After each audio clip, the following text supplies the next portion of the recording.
Hi. Whoa. Right, we need to amp up the positive vibes.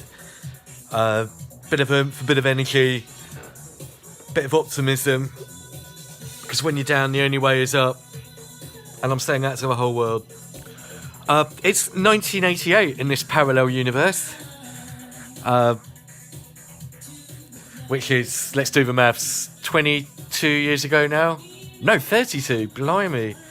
Jesus. So, we are now looking at Now 13. Now that's Local Music 13, unlucky for some. Let's see how lucky it is for the world of music. This song kicks things off. Yaz and the mysterious, elusive plastic population. And The Only Way Is Up. And a massive song, quite possibly the biggest hit from 1988. Big summertime #1. And sonically, a real kind of post-house pop song now, really. So in the space of a year, house has gone from the underground burblings of Steve Silt Hurley to pure pop, bordering on wedding disco. What do you think of this song today? Well, I think it's still pretty good. It's maybe a bit camp, but it's, I think it's still pretty popular, still pretty banging. Still got a good energy. It's that thing of like, if a song's really energetic, that doesn't go, that survives. And it's a real way of testing the difference between what's this mediocre and what's actually got a bit of, raw energy. The stuff with real energy survives, I think. So there's Yaz.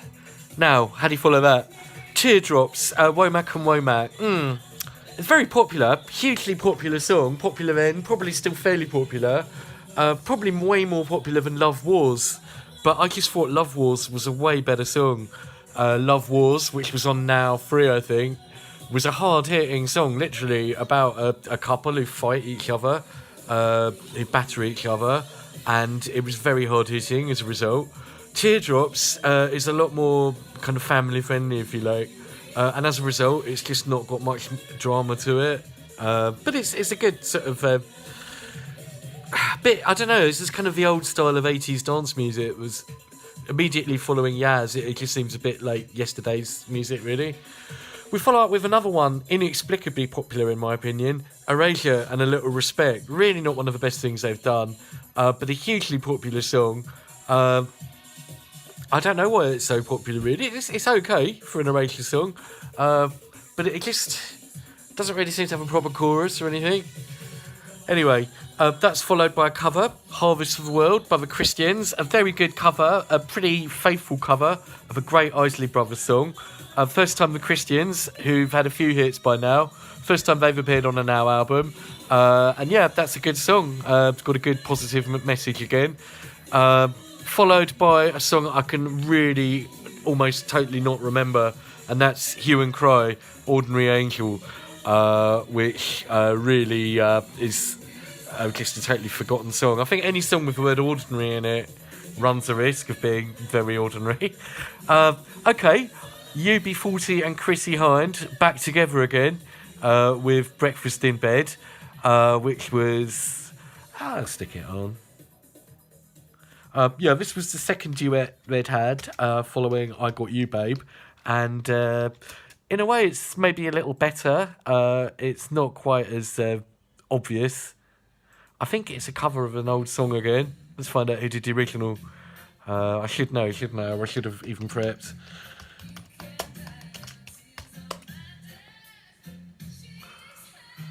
Chrissy doing a great job on the vocals. Dusty Springfield. Well, I did not know that. Assuming it's the same song. Yeah, it is. So yeah, this is UB40 and Chrissy Hind. And actually, yeah, this sounds alright. I think this is way better than I Got You, Babe. Followed by Robert Palmer, She Makes My Day. A fairly forgettable song. It's quite nice, actually. I quite like it. It's not brilliant. It's not bad. Hands to Heaven by Breve. Breve came along. They had this one hit. Very kind of radio DJ song. I said about Mary's Prayer. This is another of those late 80s radio songs, just played on radio stations all across the land. So if you're a kind of Asian DJ, you'd love it. Followed by, again, for the umpteenth time, I think I'm on Groundhog Day when I say this, a cover by Phil Collins. I forgot just how many songs he did were covers. This one being A Groovy Kind of Love. It made number one. It was on the Buster soundtrack about, was it one of the great train robbers or something like that? And it's a tepid 60s cover ballad. Right, definitely playing the next one. I've noticed a theme so far. I like finding themes in these, and it's really nice actually. This is the third expressly positive Be Happy song. Don't worry, be happy. And if we needed a song for these times, this is it. So Bobby McFerrin. There were rumours that after he'd done this song he committed suicide. I don't know where that came from, that rumour. As far as I know, he's still alive. Let me just check. Yep, he's still alive. Thank goodness. So it's another a cappella song. I think this is the first a cappella song on an hour since Caravan of Love, and it just shows how versatile a human voice can be, and a few finger clicks, because this is so different to Caravan of Love or even the Flying Pickets. Don't worry. Everyone should play this. In terms of views, we're talking 169 million views, which is fantastic. I think he did a few other songs. I think he's still around and he's still going, but this was his only real kind of UK pop hit, I think. Followed by another strange one, a very strange collab, The Art of Noise and Tom Jones, which is a strange collab, although The Art of Noise had done a few random collabs before. But it's a version of Prince's Kiss. I don't quite know how it came to be. I think Tom Jones did it on a TV show, maybe Jonathan Ross or something, and they put it together, and it, like a lot of Art of Noise, other than Close to the Edit, it's all a bit clever, without actually being all that.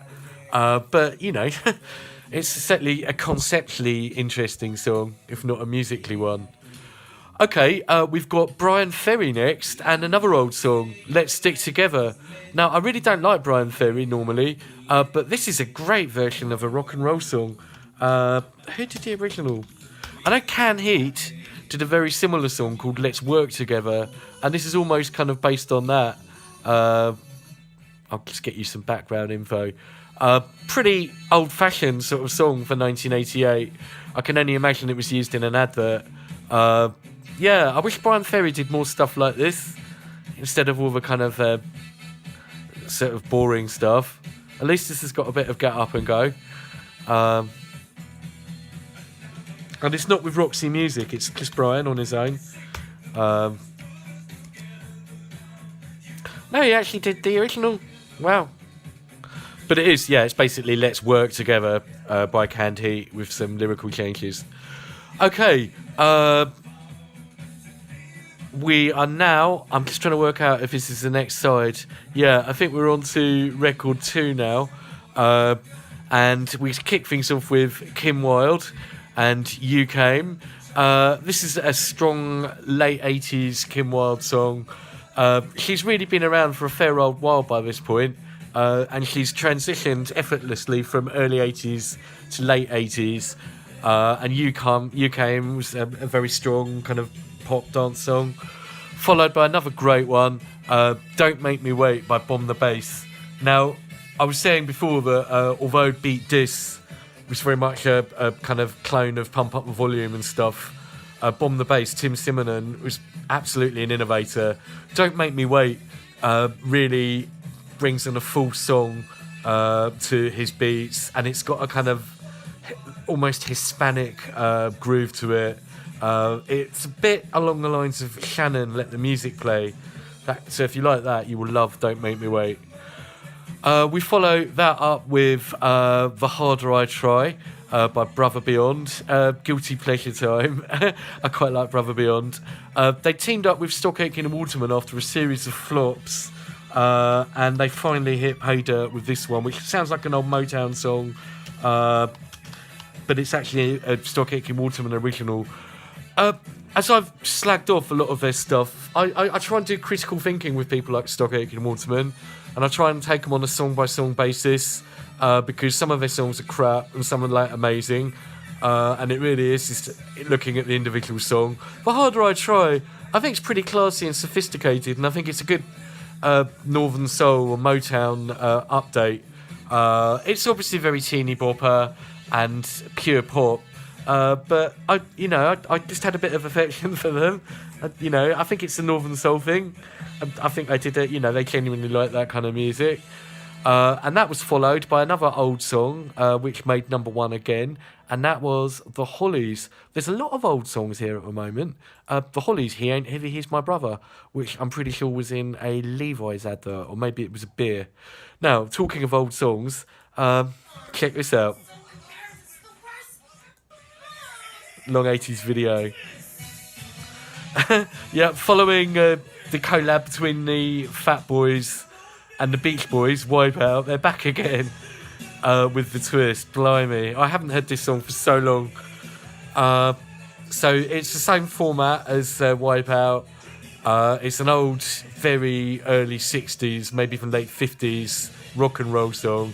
They've got an old Survivor to team up with. They're doing their normal jokes, hip-hoppy stuff on it. I don't think it's as good as Wipeout. I think it's the same thing over again, but I can't help but find it appealing. The video, if nothing else, is entertaining. This is followed up by We Rule. These were a bit like the Cookie Crew, UK girl rappers. We Rule, let's play that because that's pure nostalgia. Gosh. Check this out. It's either hideously dated or surprisingly good. I like the reggae thing. So in a way, sonically, this is pretty innovative for a now. Ooh, yeah. I mean, the chorus is kind of very cheesy, but this is cool. The elements here are great. You've got probably actually in a way some of the most underground for a now reggae beats to date. Makes a change from UB40 anyway. So yeah, it's a kind of reggae dancehall rap with a very poppy chorus. But I'm tapping my foot. Bum bum bum bum. You get the gist. Right, we follow this one up with Salt and Pepper and Twist and Shout. What's going on with all these Twist revival songs? It's amazing, actually. I didn't see this coming. And it's a kind of fusion of old 60s songs with sort of hip-hop and stuff. And it's almost like, it's like pop music V2. And it's like now this sort of house and hip-hop thing's happening. We're going right back to the beginnings of pop. And we're sort of reinventing the wheel, if you like. Let's get a bit of this. Blast mixing, YouTube mixing. Very Hey Mickey, that beat. So, Twist and Shout, Isley Brothers, Beatles, and now you can add Salt and Pepper. And, yeah, I don't know. Salt and Pepper would go on to actually be better and better. This is still a bit gimmicky and stuff, but, they're great. Right, this is followed up by another weird and wonderful song. This is a weird album. Pop music's gone a bit mental by this point, by the sound of things. There's loads and loads of songs that are just not standard pop songs, but they're still interesting. And it's very different to that, so weird sequencing, why they put this straight after that. It's Yellow and The Race. Now, Yellow had been around throughout the kind of early 80s, incredibly experimental. I don't think they'd ever had any actual like pop hits. And here's another one that was a huge hit. Still an immensely popular song. It's only had 5 million views. Surprises me, actually. I thought it would have had a lot more. Probably their most famous song was the one in Ferris Bueller. Oh Yeah. How can you describe Yellow then? Well, they're two guys. They've got this very eccentric guy who kind of talks in very good English, but it's obviously not his first language. I think it's Swiss. He's always in like a bow tie and a tux and stuff. And you've got the other guy who's I don't really know what he does. All the music really. Although it's kind of electronic, it sounds like it's got loads of live instruments. It's very avant-garde, very arty. It's kind of about motor racing, I suppose, but you also feel it's about life. Their stuff feels really philosophical, really deep, even if you can't really put your finger on it. It might be worth breaking down a bit more. So yeah, Yellow the Race. And it's also I don't know how you dance to it, but it's sort of dance music. It's a one-off, an absolute one-off. Right, this is followed. The quality is immense actually at the moment of some of these songs. Another one that I'm going to stick on.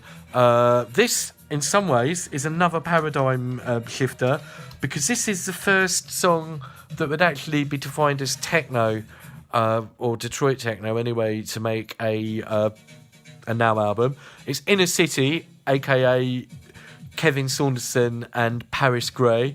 The song is big fun, and it's an absolute dance classic. The first song really to be techno, in obviously this sort of electronic stuff, but yeah, Detroit techno. Listen to those hats, listen to the beat. It's still pop in a way, it's still got the vocal and the melody, but the whole groove now is something different. Sonically now, we're way getting into the 90s almost. Yeah. And we follow this one up with another weird one. Maybe hasn't survived the test of time in quite the same way. But it really sums up where we were culturally now, because in a big kind of cultural thing, Acid House was making all the front pages of all the tabloids now. All these big smiley faces, all these scary ravers. So Rave is here now. Finally, now 13, Rave has landed.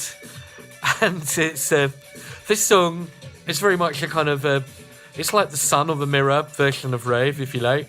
A tabloid article about Rave. But D-Mob will go on to do some other stuff. Interestingly, I'll come on to their future ones. Their follow-up single to this kind of slagged off Acid House, so I don't know if they got burnt and had a change of heart, or if they never meant it. It's very interesting to say, if you thought it was a drug, you're wrong. You hear it in clubs like Future, Shroom and Spectrum. So it's not pro-drugs, not acid anyway. It's more just about the sound of acid, and yeah, it's really bringing in sort of acid house techno sounds. It's absolutely not a normal pop song. It still did really well on the charts, and yeah, it's kind of a bit gimmicky, I suppose, but it's still banging. I like it. It definitely feels like a slice of history, in a way, cultural history. Right, this is followed up by a song that's not really played very much anymore, but it's a perfectly serviceable post-house, almost going back to disco song, and that is Beatmasters featuring P.P. Arnold, an old 60s pop star, and Burn It Up. This is followed by the infamous Milli Vanilli and Girl You Know It's True. What can we say about Milli Vanilli? If you don't know the story, basically they won loads of Grammys, and it turned out they weren't singing on their songs. They had to give them all back, and they were rumbled because one day they were doing a live gig and the tape machine got stuck, and it was like, girl you know it's girl you know go, and they were trying to sing along. Clips of it on YouTube and stuff, probably more clips of it going wrong than the actual song. It's a weird song. It's Euro kind of rap pop, really. Someone in it's rapping, obviously not them, and then they're singing in the chorus. It's got the Eric B. and Rakim Paid in Full drum loop. It's not actually that bad, but it's a bit clunky and cheesy, and I think a guy who did Boney M did it. So yeah, naff. Right, Heaven in My Hands, level 42. We're off the dance floor now. We're back with level 42. It looked like things were over for them a few songs ago. with It's Over, but they're back again, and it's that thing when an early 80s band comes back in the late 80s after a break, and pop's kind of moved on and they haven't, and that's very much the vibe I get from Heaven in My Hands by Level 42. Not really relevant anymore. Okay, now we come up with a real classic now, Belinda Carlisle had kept the flag flying after the Go-Go's split with her stuff, and Jane Wiedlin obviously saw this going on, fellow singer from the Go-Go's. Also collab with Sparks on Cool Places. Here she is with her Rush Hour. And yeah, a real kind of late 80s power pop, chugging, electronic, poppy, rocky, like an adrenaline hit. Perfect driving in the Rush Hour song, really. You know, when the music and the lyrics and the vibe all just kind of just come up with something, it's absolutely in sync. And this song you really have to listen to in your car when you're stuck in traffic, like Gary Newman, Cars, one of those sort of songs. Yeah, it's great. It's a really good song. Someone did a cover of it in the 90s. Who was that? Let me find out. Like an indie cover. I should know. Joyrider, that was it. God, do you remember that? Rush Hour, big song. Followed by another one that's still really popular. The Proclaimers, I'm gonna be 500 miles. I would walk 500 miles. The Proclaimers, what can you say about them? Two Scottish brothers, and this song, funny in a way, kind of jokey, but they're so sincere with it. They're not trying to be funny. They're just them being themselves. And I think if you don't like I'm Gonna Be 500 Miles, you've got no sense of humour, no sense of fun. Secret Garden by T'Pau. This is actually a surprisingly good song. This was them getting back to a faster style again after a few ballads. And I remember the video was really good. It was Carol Decker running around. I nearly said Carol Vorderman. Carol Decker running around in a secret garden. Now this is some good sequencing following this. Because first up we have Transvision Vamp. This is their first appearance on a Now album, and this is I Want Your Love. Now, Transvision Vamp, do you remember them? Wendy James, I'm sure you remember her. Bit pretentious, really. She talked a bit of shit. She was a bit up herself, and if I'm really honest, I don't think she could sing that well. But I still liked her. She's actually from near my hometown. She's from Ringmer in East Sussex. I know someone who went to her school. And it's kind of trying to bring back that Blondie thing in a way. Ooh. I can't talk about this while watching this video. I can barely think straight. This is great, actually. This is really, really good. Not just the video, the song. Oh, this is fantastic. This is a welcomey return to a sort of punky sound after a hell of a long time on a Now album. It's a bit like Mandinka, I suppose. Oh, bleep, bleep, bleep. Okay, so that's the wonderful I Want Your Love, followed by I Don't Want Your Love. See what they did there? Duran Duran. Now, what that was, I was saying about early 80s bands coming back in the late 80s and pop's moved on. Duran Duran, Notorious was the last time they were on a Now. They're back a couple of years later with I Don't Want Your Love, but whereas Notorious was song 1, side 1, record 1, I Don't Want Your Love's buried away at the end of side 4. I think that says it all. It's not a bad song. It's kind of an attempt to modernise themselves, but it feels like they're trying a bit too hard now, and it's the beginning of Duran Duran going shit. I can't really complain about other people being shit. It's like you do something better. So I get that, but it's all relative. And at the end of the day, if you've had all these number ones and then you start only crawling up to the lower echelons of the chart, I think that does say something. Right, another early 80s band buried away at the end of side 4, Human League, Love Is All That Matters, a very forgettable song. Human League, it was nice that they were still around at this point, but they really, they were just sort of going through the motions, treading water. Songs weren't really big hits. It didn't really have any distinct sound. It was just a kind of mid-80s mushy sound. Finally, another song probably more remembered for the goof than for the actual song itself. And this is Martha's Harbour, All About Eve. It's interesting that two of the songs on this now are more remembered for tape machines going wrong than for the songs themselves. This was the one that they did on Top of the Pops and nothing came out. And they just, or I don't know what happened, there was a technical hitch. And they sat there doing nothing. It's a shame because they were nice, well-intentioned, kind of indie folk band. And, you know, their big break was kind of ruined. But, hey, they probably had way more views and get more royalties as a result of it. So, karma. Right, now 13. Actually, a bloody good album, this. Possibly even the best one yet. Let's play out with one final song. Let's put on Martha's Harbour and hope the tape doesn't go wrong. Yeah, this is a really good album. It's just the most varied. Pop music seems to be really varied here now. There's no overriding sound. There's lots of different subsets of music going on. The thing that surprised me going through the songs is this sort of fusion of old school 50s and 60s rock and roll with rap. But hey, we've got The Only Way Is Up, still a pretty classic dance song. I'd say Teardrops relatively, even though it's not a personal favourite.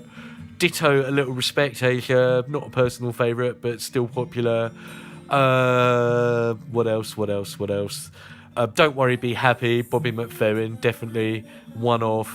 Don't Make Me Wait for dance aficionados. He Ain't Ever He's My Brother by the Hollies, but it always was, even back in the 60s. We Rule, I think it's worth a listen now. It's definitely interesting to hear as part of musical and cultural development. The Race by Yellow, Big Fun by Inner City, both classics. Again, interesting to hear as part of culture. We Call It Acid. In a funny way, Girl, You Know It's True. Rush Hour, definitely. Proclaimers, I'm Gonna Be, definitely. I was surprised at how good I Want Your Love sounded. It's not very well known now, but it's well worth a listen. And this is alright. It's a nice gentle ending. So I'd give this one probably a 9 out of 10, to be honest. Any really bad tracks on it, really stink it out. A groovy kind of love. It's not that bad, really. No, there's really nothing on here that I think is really, really offensively bad. Even Girl, You Know It's True is listenable. It comes to something when probably actually the worst songs on here are by Duran Duran and the Human League. They should have stayed on Now 1. I think by Now 13, they didn't really need to be on here. You could have easily found another couple of more dancey tracks to stick on there. But anyway, that's that then. Let me know what you think. And this might be my longest video yet. See you later, everyone. Keep me updated in the comments, and as always, stay safe. Thank you. Much love to you, your family, and your loved ones.